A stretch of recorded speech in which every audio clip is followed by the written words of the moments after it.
Hey guys, so I've got another Bible lesson for y'all, and this one is called A New Commandment. And I'm going to start with a quote from a song called Ceasefire by For King and Country. And it says, "How do we save a life? Pointing fingers. How do we end the fight this way?" Division. In our country, there's so much division and unrest. How are we supposed to handle all of this? My friend asked me not long ago what was my response to seeing all that's going on in our country right now, and has asked me several times, so I say now this is my response. And asking a question, how are we supposed to deal with this?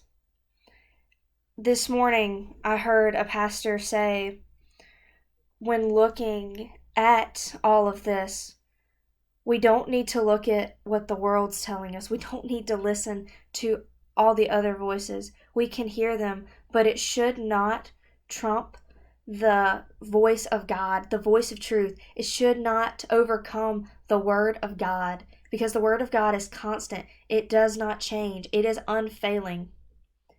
And Psalm 119:105 says, "Your word is a lamp to my feet and a light to my path." And this is the verse that Pastor preached off of this morning, telling us that when we bring our Bible and the Word of God with us, it will show us the way. It's showing us the path.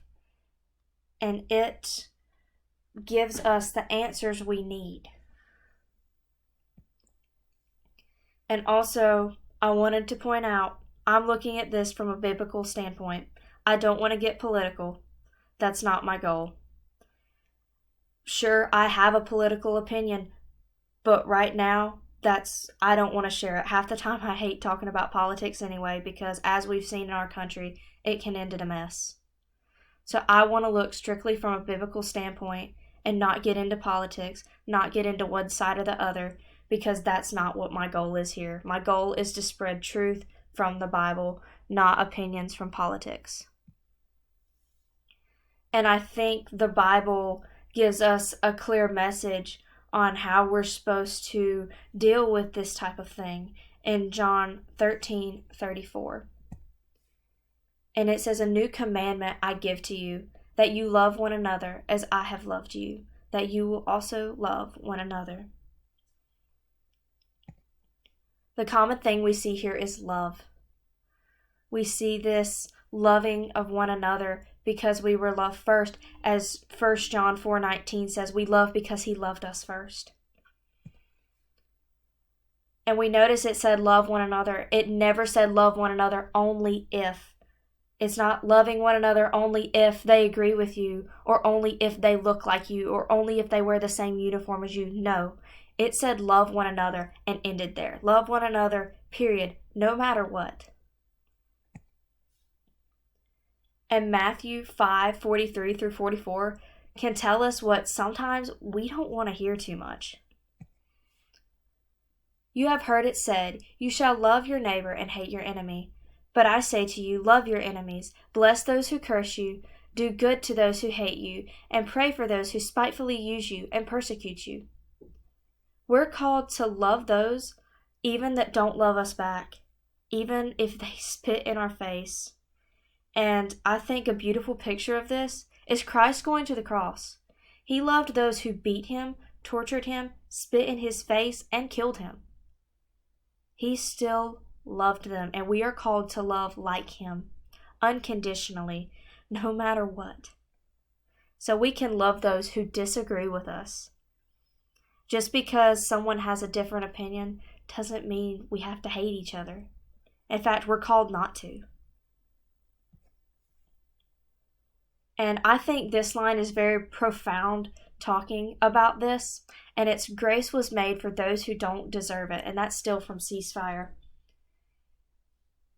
And we can sometimes look at other people and go, well, they don't deserve this, they don't deserve that.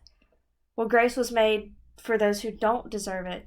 For the person you think doesn't deserve it, they don't, but neither do you. But God gave it to us anyway.